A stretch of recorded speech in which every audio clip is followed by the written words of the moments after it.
Narito na ang balita mula sa GMA Integrated News. Nakauwi na sa bansa ang 2 Pinoy seafarers na nasugatan sa missile attack sa Ukraine. Ayon kay Department of Migrant Workers Officer in Charge Hans Leo Kakdak, isa sa kanila ay nabalian sa kaliwang kamay.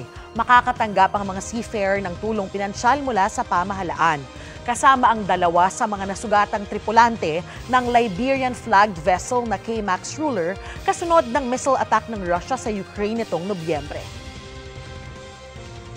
Para sa mas malaking misyon at mas malawak na paglilingkod sa bayan, ako po si Darlene Kai ng GMA Integrated News, ang News Authority ng Pilipino.